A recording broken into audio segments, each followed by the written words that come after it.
Good afternoon, everybody. This is going to be an uploaded video. Hopefully, this comes out okay. If you want to give me your comments with respect to this video, I truly appreciate it. And sorry that I look this way, but I've been a little bit hectic, so to say, between work and the house and taking care of my little girl. But all of this, we can take the challenge. We can take the challenge a little bit more than I can say for those people that ransacked the Capitol building and for all those people who are out there in West Virginia, Alabama, Carolinas, Georgia, Florida, Alabama, Mississippi, Louisiana, Tennessee, Kentucky, Ohio, Pennsylvania, Wisconsin, Michigan, the Dakotas, Nebraska, down to New Mexico. All those folks that are in denial and keep saying that Trump should be reelected another 4 years. Really? Really? Do you really think that's the best thing? To this day, I have not seen one fiscal policy, and I underline one fiscal policy, that really benefits, leverages me, like me, the working class. I work to make a living. I'm not rich. I don't have a rich uncle. I don't have a rich father. I don't have a rich cousin. I don't have a rich brother or sister. I'm alone in this world. Well, not quite so much alone. I got a daughter and a wife. But family-wise, I'm alone. Now, having said that, what these people did is no excuse for this country. And most important, let me underline this. Most important is that Donald Trump was the one who instigated. I saw the speech. He was pointing at the cameras, constantly saying all those fake news. Well, he is a fake person. He is a fake news himself. He has discredited the presidency. He has discredited the country. He has discredited the Republican Party. He has discredited all public officials. Now you got people like Ted Cruz, Josh Hawley. Josh Hawley, Missourians, where I used to work at one time, say we are the show me state. How come he never asked that question and said, show me where's the fraud? Show me where's one fraud, two frauds, three frauds. Show me where's those ballots are in boxes hiding, and show me where everything was hidden and flipped. Why is he there? How come only Biden and Trump were the ones that were flipped? If you're gonna flip everything, you might as well flip it all. Now, from a computer science, I'm not a computer scientist. I never have claimed to be a computer scientist. But from my knowledge on computer science, because we that study economics, we go into computer science. Now, you might have a Peter Navarro who knows jack shit about computer science, but maybe he flunked that class. But I didn't. I took programming, and I understand the language, at least 5 languages of computers. So I don't want to go beyond what I'm saying right now and just say that Peter Navarro is a disgrace to the profession. And I'm a junior economist. He has a PhD in economics. He's more of a disgrace than if I was doing some jack shit. And sorry to say those words. Those are descriptive words. They're adjectives, and they underline in a very stressed and highlighted fashion the personality and the works of that person who is labeled with that title. So, let me read a little bit of what Joni Ernst wrote. And I quote, "Peaceful protest is a fundamental freedom that Americans are able to enjoy. One that I worked to defend in my 23 years in the military." Whatever that means, She worked in the military. I was a contractor in the military. I did several types of exercises, several types of things. I don't see like anybody lobbying. I mean, you can have an opinion. You can talk to your friends. You can talk to your partners. You can talk to your buddy in the trenches. But actually create a lobby and say, "Oh, I think this is the right, and this is what we got to do." When you're a soldier, and I'm talking from a contractor. I'm not an enlisted. I was never an enlisted person. But as a contractor, being a soldier means you have a discipline. You have an honor. And this woman is talking without honor. She has no honor. This woman has no honor. I don't know how they had her in the National Guard. A woman without honor. A woman with no shame.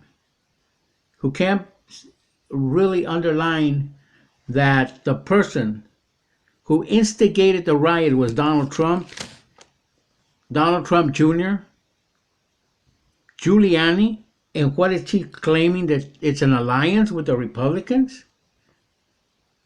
That's bullshit. Again, that's a word that underlines exactly the way she conveys herself. That's what it is. Bullshit. And what else does she say? She says, and that I proudly support. Well, if she proudly supported peace protest, she would have supported Black Lives Matter, where people are being killed by police. Now, I don't have nothing against the police. I support the policeman. I think a policeman's job is worth saluting and honoring. But there are policemen that are not worthy of having delegated authority. I mean, the judges out there that can hear this tape should be able to understand what I'm saying.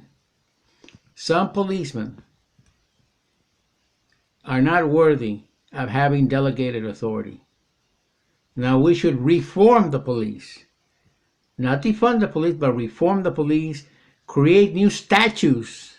Now, from the state legislature, of course, we got Greg Abbott here in Texas as our governor, Governor Ironside, who is less of an Ironside than the real Ironside, which was Perry Mason.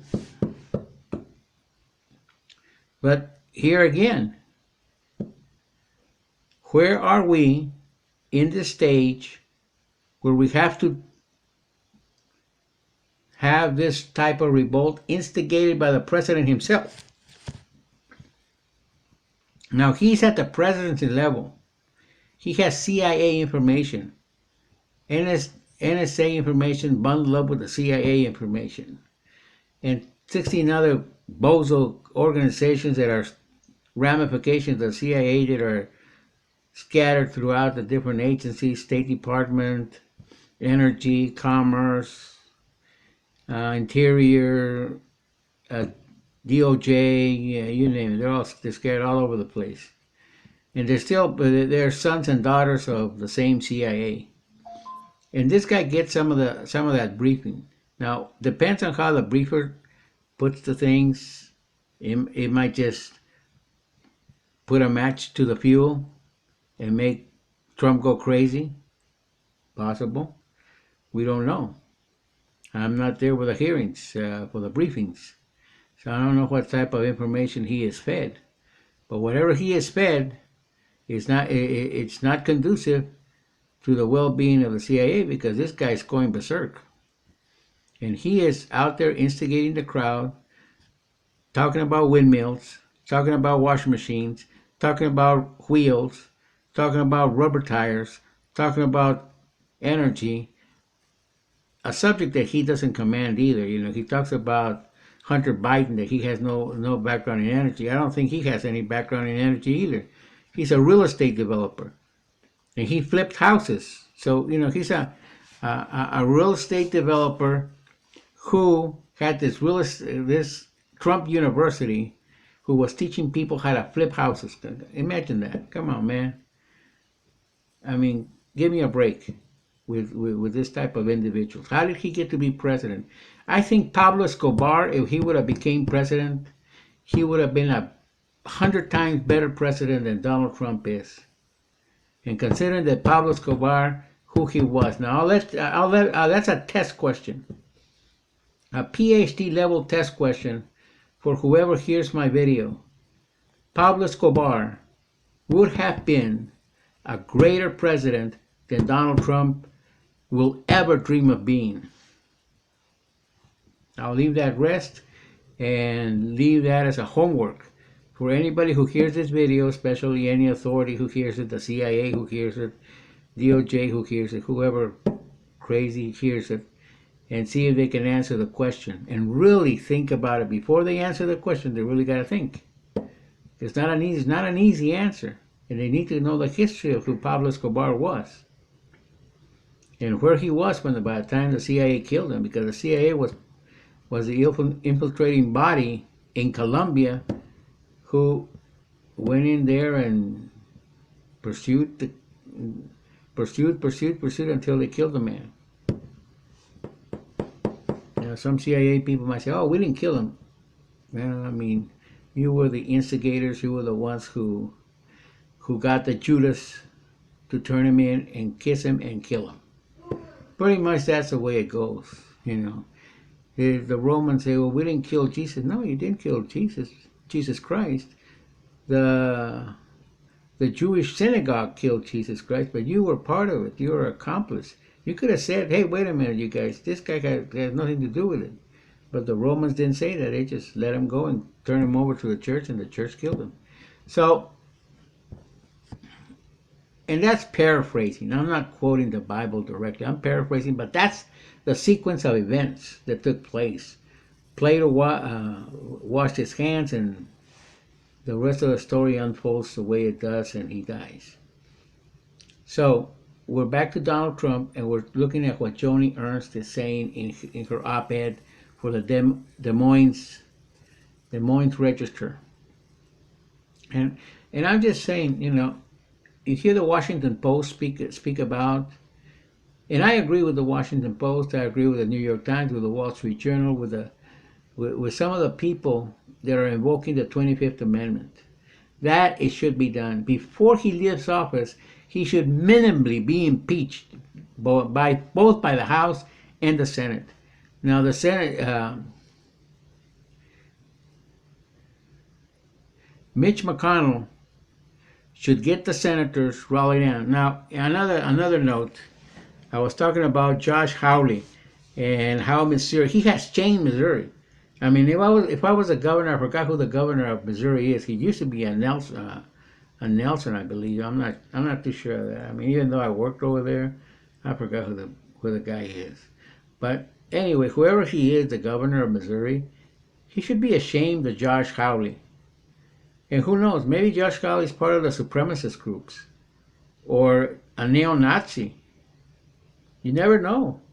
Some of these guys infiltrate the government, infiltrate the files of the government. They get financing and they go run, and if it's a weak district, they'll take it and they'll become a public official, and then sow seeds or plant seeds that are poisonous to the good intentions of the people, of we the people, and of the Senate and Congress in themselves. And they criticize, Trump is someone who criticizes anybody who's against him. He's been doing that forever. So if nobody knows the history of Donald Trump, I mean, you got to read the history of Donald Trump and read all the articles that have been published on him. There's tons of articles. I mean, you can create 7 books out of just the articles that come out on him before. This is before he even ran for the 3rd time for presidency, and this time he was supported by the Tea Party and by a group of radical, extreme right people and the evangelicals. They all got together, a bunch of radical people, extreme right, who are just kind of like poison to the environment and poison to society. Many of these evangelists and so-called Christians, they're not Christians. They're apostates. They're going to be vomited by Jesus Christ himself when they come. I don't know you guys, he's going to say. Because he won't. Because they're traitors, they're treasonous, they're people who despise, they have hate inside, they have remorse, and they have greed factors. So that's their main problem. They have greed factors. And greed is legal, so now they were able to jump into the bandwagon and along with the other people and also the extreme right and the neo-Nazis and the Nazi groups and the nationalist group, which nationalist means, social nationalist means Nazi, because that's what, if anybody read the history of Adolf Hitler, that's the group, the political group that backed him, the Social Democrats. There's a social democracy, so he said and he claimed, but he turned out to be the dictator and the know-it-all. And that's exactly what Trump wanted to be. He wanted to be the dictator and the know-it-all. And he would be able to guide everything because he knew it all. He was a super brain. Of course, the super brain killed himself, but hey, who's noticing those small details? So let's see what else Miss Joni Ernst has to say. So she said she supported this.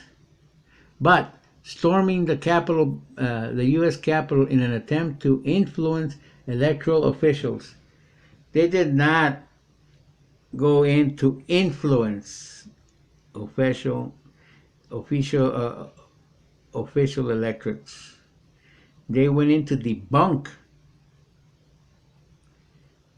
just like Trump told them. Go in and debunk them and take it away.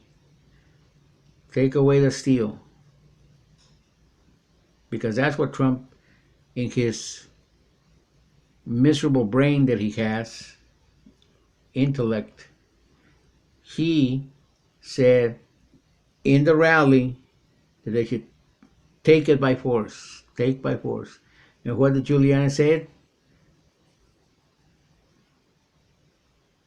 War by trial, or trial by war. It doesn't matter which way I say it. It means the same. So what are they both saying? What is Donald Trump saying? Go out there and take it. You can do it. That is instigating a crowd. And they've been working at that crowd for 4 years. 2017, I still have some of those recordings that I downloaded from YouTube, where I can take notes and say this is what he said, because he has Bear State or State Bear television that follows him everywhere he goes. It looks like he has some type of sponsorship, and he's using government money to sponsor that TV. Golden State. Golden State, but they say they're the free media. They're the honest media. They're not honest. They're biased as can be. If they're more biased, they're going to be walking around like a fork. So anyway, let's see what else Miss Joni Ernst has to say. An insurrection, as many have called it. Well, that's what it was, an insurrection. Not many have called it, and I don't want to call it. I don't want to be one of those that say insurrection. So what is she doing? She's just, dodging the bullets. Dodging, she doesn't want to be committal. She doesn't want to say, oh, no. So she's always supporting Donald Trump. She always says how great and magnificent he is. Everywhere she comes out, look at her YouTubes. She comes out saying that he's the greatest thing since apple pie. Now that's taking it a little bit too far. I don't think he's even greater than a tortilla. But anyway. So she talks about peaceful protest. Now I can tell you what a peaceful protest is, and I can tell you how the government infiltrates people. You don't need people from Antifa to come in. You don't need people from some other subversive groups to come into a peaceful march.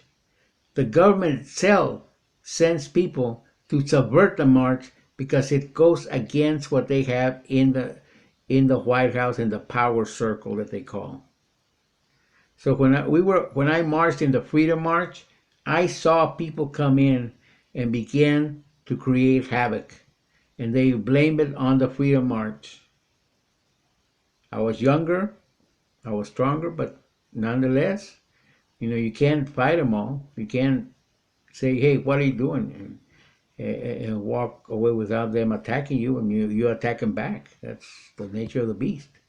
But nonetheless, you don't gain nothing with knocking one down, and then you have 17 other to go. It's not a TV show. It's not a movie. So it's the real thing. So you get hit, you get hit. So that's one of the things that I experienced in the freedom marches. They infiltrated. Martin Luther King had a peaceful march. We walked hand to hand with arms locked. And what happened? Out in the back, they started to create havoc. And it wasn't the people, because I used to walk in the back, and I walked in the middle, I walked in the front, and I wanted to learn what that was all about. And learn I did. I learned several lessons of peaceful march, of people who had a purpose in mind, a greater purpose than just overthrowing an election. Why? Just because Donald Trump thinks that it doesn't pass a smell test, he doesn't pass a smell test. He himself doesn't pass a smell test. Everything he says doesn't pass a smell test. Just because he's president doesn't mean he holds the upper stick. No. He has, when he started to lie and throw all the debunker lies and conspiracy theories, that's when he lost credibility. He lost credibility when he mocked the presidency. He lost credibility when he mocked lame people who had physical defects. He lost the credibility when he mocked the intelligence agencies. He lost credibility when he mocked the pure integrity of the United States. Mocking all those, yet the Republicans in the Senate who held the majority with Mitch McConnell, Ted Cruz, Josh Hawley, Ron Johnson, Rand Paul, Lindsey Graham, all those people look the other way. And they're talking about corruption in a third world country. That's exactly the corruption. That is exactly the corruption. At that point, all this loftiness and everything they said, that Ken Starr coming out and saying, oh yeah, well, we made this huge argument about not impeaching Donald Trump and having no witnesses and just a bunch of lawyers talking, flipping what the Democratic lawyers had presented, and they just flipped it around, the old flipper trick. That's disgraceful for a lawyer. That is disgraceful. And that Ken Starr sits back and says, oh, we got to think about this as angels flying. And the only angel flying is the one that's going to fly up his ass. And that's going to be the devil. And the devil's going to take him down. The devil's going to take Ken Starr down. Satan himself. And he's going to be a happy man over there in hell. Oh, he'll be so happy he won't even remember the day he was born. So I hope somebody does, I hope YouTube puts this video in a position where people can hear it. Some of the influenced people can hear this video. Because it should ring a bell that what we're going through right now, $600, man, it's a slap in the face. 2,000 would have been a little bit better. Even 1,200 would have been a little bit better. 2,000 would have been a great lot better, because it would have leveraged this a little bit. It wouldn't have been a big leverage, but it would have leveraged a little bit to gain some momentum, pick up a little bit of space. But the most important part would be trying to get the jobs back by retooling, because the senator, I forgot his name, the senator mentioned that twice in his presentation, to retool the workforce. And he's right. Retool the workforce is what we need. And that's why, in order to get good paying jobs for those people who are neo-Nazis, white liberals, and all those Ku Klux Klan, all those white supremacist people, all those people who have garbage in their head, if they would really focus on being retooled, they could have better jobs. Because nobody's sending the jobs out. Only in the derailed brain of Donald Trump. The government here in the U.S. doesn't say, you, General Motors, go to China. The government doesn't say that. I mean, they influence and they regulate and they use the War Act in order to get things done through those companies, which Donald Trump did, and he didn't really do a good job of it. He just messed it up and put the companies on guard because he's a bully. And because he is the president, he took the Wars Act and bullied these companies to do things his way. And of course they did it, and I don't know how good things are. But one thing I can say, the companies themselves are the ones that look where to get a better cost in order for the price here in the United States to be affordable. If we bear the whole cost here in the United States, automobile, General Motors, Ford, Chrysler, whatever's part of Chrysler, the Fiat people, they're going to be very expensive because the cost factor is going to make them expensive. Will that be a deterrent for people to buy cars? Of course it's going to be a deterrent for people to buy cars. They'll try to stretch the one they have the most. They'll also will prefer the foreign cars. It's just simple economics. Supply and demand. The supply is too expensive, so the elasticity is not there. And so here it comes. Prices go up, cost goes up, consumer can't buy it. They probably can buy a Toyota or maybe a Subaru. That's what they'll buy. If not, they'll just get stuck in the mud. And the auto companies' sales will drop dramatically. So they're going to have to go with a thinner margin in order to sell their cars. And that's not going to be to their advantage. So nobody's sending companies to China. Nobody's sending companies anywhere. The companies look where to go to cut the cost. And the transportation and the importing and movement of merchandise is a lot less costly. And when it comes to cost factors, that it makes the price of a blender, of a coffee pot, coffee maker, a lot cheaper, a lot more affordable for everybody to buy, as opposed to having to bear the cost structure here in the U.S. with U.S. labor, with U.S. parts. It's not going to make the economy any better, and we're going to be pressure cooking the economy, which is not going to be good because once the pressure explodes in the pressure cooker, we're going to be hitting a recession, depression at the same time. So just beware of what I said. Now that's a prediction of mine. I've been working the numbers and I see a lot of fault in the numbers. The numbers that came out during Barack Obama, during even George Bush, and the numbers weren't so skewed. The numbers weren't hidden. Now, in order to understand things, we got to go do sampling ourselves and then use that sampling in order to make the matrix work so we can get a better estimate of what can happen in the economy. Because now with Trump, he has pressured people to manipulate the numbers to be skewed. So we got skewed numbers. What happened to the census? To this day, the census is still not complete. To this day, the census is skewed. To this says the census doesn't have an accurate count of anybody. I mean, they have some count, but not an accurate count. But I guess to Trump, some count is better than no count. He wanted to add the citizenship question. That's the dumbest thing I ever heard.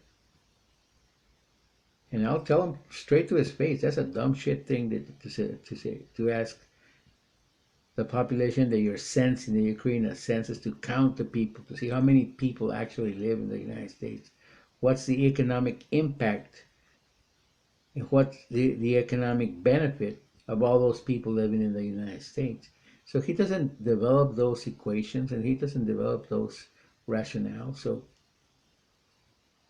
take it for a grain of salt of what's going on.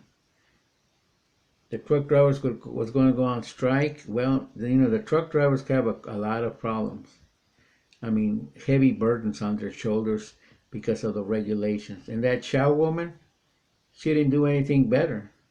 I don't see anything better for the truck drivers aren't just jumping over there with just, hey, we are free, we are good, we are just jolly good fellas. No, they're not saying that.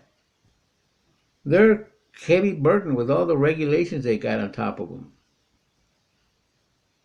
They gotta make ends meet with the loads they have and the competition that exists among them. So that's kind of like the story there. So just keep an eye out, folks, because we are not done yet. This is not the end of the road. Hopefully, today is the 11th. In the next, I don't know, 12 days, things will get better. And the Proud Boys and the Beef Boys and all this other people, hopefully they don't make the havoc that they want to make. But there's a lot of people now. Now Trump says I'm gonna before I finish. Trump says 75 million people voted for me. Well, if he rounds the number he rounds the number up. Yeah, he'll get to 75 million. But that 75 million is not half of the voting population that went out to vote. Because then you got a bunch of people that didn't vote. They were of the same age. I mean, they were eligible to vote, but they decided not to vote. So those that decided not to vote still count as potential voters. But out of the pool of total voters, what was it, 150, 170, 165 million people voted? That leaves about 15 to 20 million floating out there who did not vote. That's including some of the military. They're overseas. They didn't request their absentee ballot to vote. So you got a bunch of people who did not vote. So just on that estimate that I did right now on the top of my head that I flagged the numbers, I didn't right now put pencil to paper right now to make that math more accurate or do an Excel spreadsheet. But if you follow the logic that I just pointed out, the fraud that Trump so much claims there is zero, because a minuscule fraud that existed. Because in all elections, there's somebody who always tries to throw in a wrench. But if they're statistically insignificant, it's meaningless. And that's what happens here. And I'm not saying anything like, what is her name? Sidney Powell and Lynn Wood. Lynn Wood guy, he better look over his shoulder. Anyway, and that's no threat. That's just plain fact. Like, this is a pen. That's how factual I just said it. No threat. Fact. So anyway, I just want you all to know, the people listening to me, and hopefully YouTube can help me, put this tube so people can hear it. We are in a dangerous situation because a civil war in the United States would be, will be like a Christmas gift to the rest of the world. Forget about China. Forget about Russia. Forget about, North Korea or India or Austria or Poland. Forget about all those countries.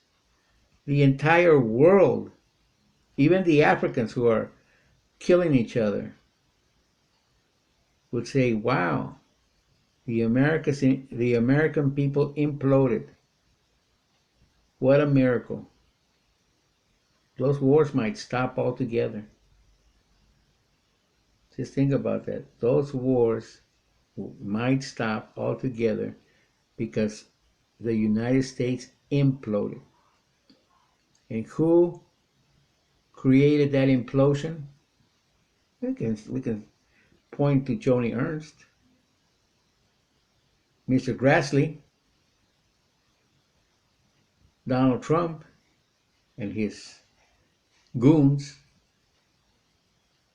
Pompeo, all these people, all these people, all these people just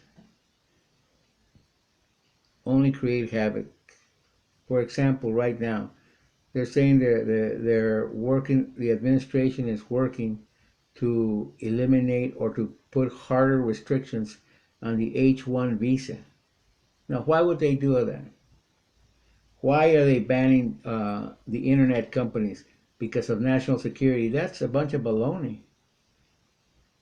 Trump is just making up words. And that Steven guy who works with him, bald-headed individual with him, he's a Clooney right there. He's some type of goon that's there who is just feeding bad ideas. I mean, everything he comes out of that Stephen Miller guy is bad. He's a poisonous individual.